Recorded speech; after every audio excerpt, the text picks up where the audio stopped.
আসসালামু আলাইকুম। আজকের খবর থেকে আমি বাইজিৎ চিফ রিপোর্টার বলছি।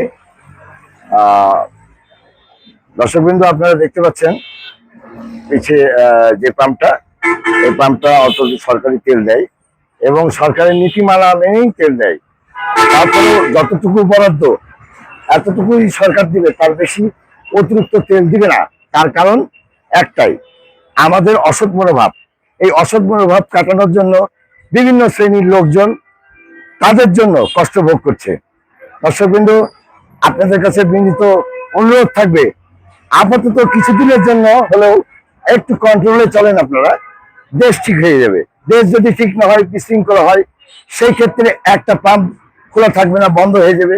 আগামী ভবিষ্যতে 20 থেকে 25 দিনের মধ্যে আমাদের যানবাহন, যেগুলো ভারী ভারী যানবাহন, এগুলো বন্ধ হয়ে যাবে।